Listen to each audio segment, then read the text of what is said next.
آپ کا رونے کا دل چاہے رو لیجیے گا، میں پھر فضائل پڑھ لوں گا، پھر مسائل پڑھ لوں گا، مگر میں صرف ایک روایت کی طرف اشارہ کرنا چاہتا ہوں کہ جو رجال اللہ ہیں، جو اولیاء اللہ ہیں، جو امام برحق ہے، اس کے سامنے انسانی حقوق کہاں تک ہوتے ہیں؟ انسان کی قدر کتنی ہوگی؟ انسان بشر، یہ نہیں کہ میرا انسان اور ان کا انسان، میری فوج کا انسان، اس فوج کا انسان، دشمن فوج کا انسان۔ دو سطح پر غور کیجیے گا، ایک یہ ہے کہ کچھ حقوق ہیں، رائٹس ہیں جو ڈیفائنڈ ہیں، اور کچھ حقوق ہیں جو ڈیفائنڈ نہیں ہیں، مگر ولی اللہ کی نظر میں وہ حقوق بھی محفوظ رہتے ہیں جو ڈیفائنڈ نہیں۔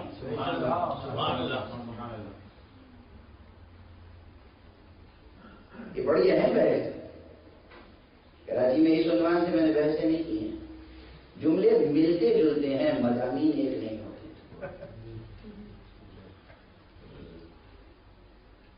ویل ڈیفائنڈ جو اچھی طرح معلوم ہے حقوق کیا ہے کہ ہر پیدا ہونے والے کو غذا چاہیے، پانی چاہیے۔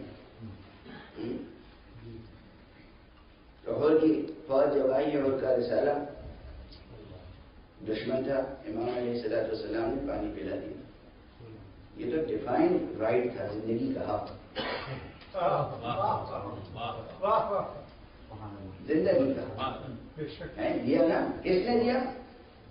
امام حسین علیہ السلام نے عطا کیا۔ توجہ رکھیے گا، حسین سے پہلے علی کا کردار بھی ذہن میں رکھیے گا، اور علی کے مقابل میں آنے والے کا کردار بھی ذہن میں رکھیے گا۔ وہیں طے ہو جائے گا کہ امام برحق کون تھا، امام باطل کون تھا۔ جنگ صفین میں مقابلہ ہوا امام برحق کا اور باغی شام کا۔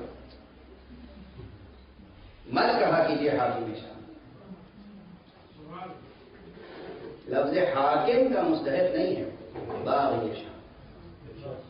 وضاحت کر چکا ہوں میں کہ باغی کے دونوں معنی ہیں، دونوں درست ہیں۔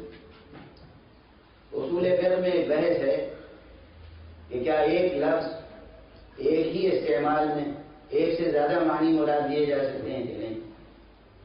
ملا آخوند خراسانی نے اس میں شاعری کی ہے اس بحث میں، اور انہوں نے فرمایا یہ ہے کہ ایک لفظ ایک معنی سے زیادہ مراد نہیں دیا جا سکتا، لیکن دوسرے مجتہدین کہتے ہیں، آپ حضرات سے معذرت کے ساتھ، دوسرے مجتہدین کہتے ہیں کہ نہیں، ایک لفظ ایک ہی جملے میں ایک ہی استعمال میں ایک سے زیادہ معنی مراد دیے جا سکتے ہیں، اور یہ چیز واقع ہے۔ شعراء کی شاعری، خطباء کی خطابات، قرآن مجید میں آیتیں موجود ہیں، پیغمبر صلی اللہ علیہ وآلہ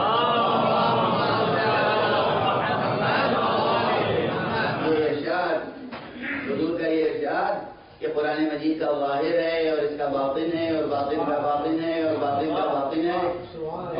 تو لفظ تو ایک بار آیت میں استعمال ہوا، اتنے باطن کہاں سے پیدا ہوا؟ کبھی قرآن مجید کہتا ہے کہ وَاسْتَعِينُوا بِالصَّبْرِ وَالصَّلَاةِ، تم صبر اور صلاۃ سے مدد حاصل کرو۔ صبر سے مراد روزہ بھی ہوتا ہے، صبر سے مراد ذات علی بھی ہوتی ہے۔ صلاۃ سے مراد یہ نماز بھی ہے، صلاۃ سے مراد ذات مصطفیٰ بھی ہے۔ سبحان اللہ، سبحان اللہ۔ ایک ہی بار لفظ آیا مگر دو معنی ہیں، نہ اس معنی کا انکار ممکن ہے نہ اس معنی کا انکار ممکن ہے۔ تو یہ جب میں باغی شام کہتا ہوں تو دونوں معنی موجود ہیں اس میں، شام کا طلبگار، شام کا حریص، حکومت شام کا چاہنے والا، اور امام برحق سے بغاوت کرنے والا، دونوں معنی۔ دونوں جب مد مقابل میں یہ فوجیں، تو آپ کو معلوم ہے تاریخ میں موجود ہے کہ باغی شام کی فوجوں نے امام برحق کی فوجوں کے لیے پانی بند کر دیا، اور جب دوبارہ امیر المومنین علیہ السلام کی فوج نے پانی پر قبضہ کیا تو انتقاماً بھی، تعذیباً بھی، ایک لہجے کے لیے پانی بند نہیں کیا۔ یعنی یہ تو حقوق بشری کی بات ہے، ہیومن رائٹس، حقوق بشری، میدان جنگ میں حقوق بشری۔ امریکہ کتنا خیال رکھتا ہے جب ہاسپٹلس پہ میزائل گرتے ہیں، جب اسکول تباہ ہوتے ہیں تو کس قدر ہیومن رائٹس کا خیال رکھا جاتا ہے معلوم ہے؟ جب یہاں کے عوام مرتے ہیں تو کس قدر ہیومن رائٹس کا خیال رکھا جاتا ہے؟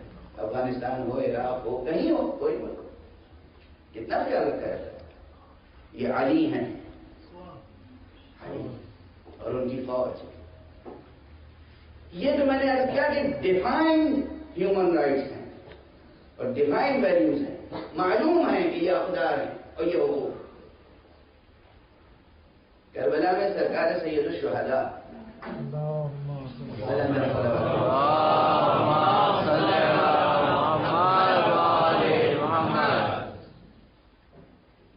عصر عاشور جب آخری وقت ہے، گھوڑے سے زمین پر آ چکے ہیں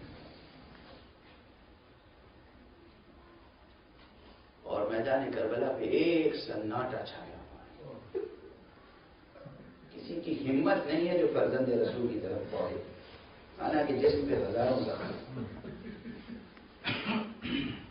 تاریخ میں ہے یہ بات۔ اور میں حوالہ دیتا ہوں کس نے نقل کیا ہے، امام اسماعیل بخاری نے نقل کیا۔ امام اسماعیل بخاری کہتے ہیں کہ ایک شخص یزیدی فوج سے آگے بڑھا پسر نحس کے اس چیلنج پر کہ اب حسین میں کوئی دم نہیں رہ گیا، آگے بڑھو، حسین کا کام تمام، سر قلم کر کے جاؤ، جنگ سر ہو چکی ہے۔ ایک شخص آگے بڑھا، نیام سے تلوار کھینچی، اور جب امام کے ذرا قریب آیا تو امام نے اسے غور سے دیکھا اور فرمایا تو میرا قاتل نہیں ہے، واپس چلا جا، مجھے افسوس ہے، درد ہوتا ہے، کہیں بلا سبب تو عذاب الہی کی گرفتار۔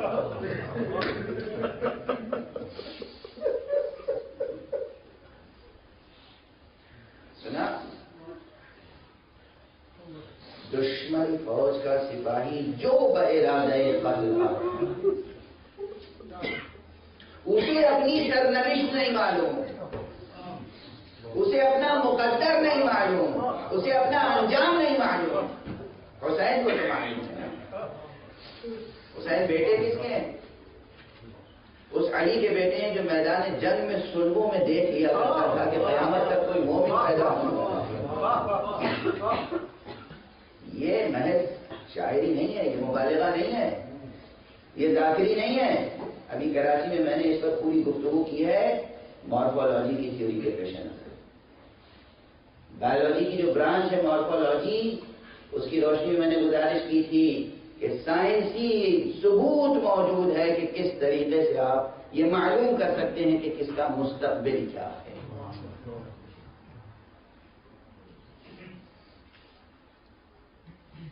اس علی کا بیٹا حسین اور آخری وقت فرماتے ہیں کہ مجھے افسوس ہے، تو میرا قاتل نہیں ہے، واپس چلا جا۔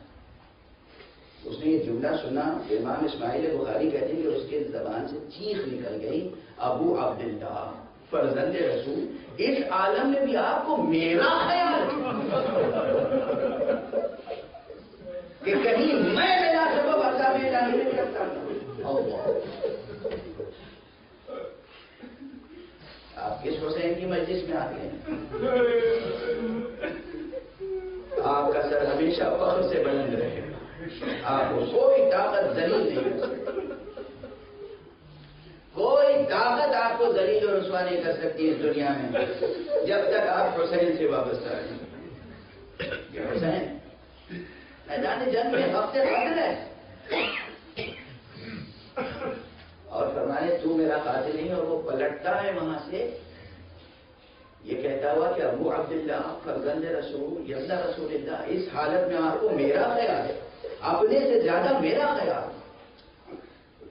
اس کے بعد وہی تلوار لے کر پسر سعد کی طرف گیا، اور جب پسر سعد نے دیکھا، تاریخ میں نام پسر سعد ہے اس لیے میں پسر سعد کہہ گیا، ورنہ میں پسر نحس کہتا ہوں۔ اس نے پوچھا کیا حسین کا سر کاٹنا ہے؟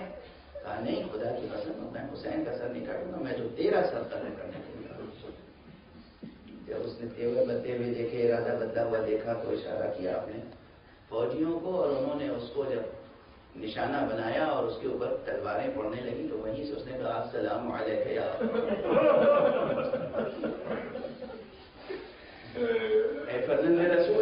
عبداللہ اے حسین اب آپ گواہی دے دیجیے گا اپنے نانا کے سامنے. میں آپ کے دشمنوں کی فوج میں ضرور تھا مگر اب آپ کی محبت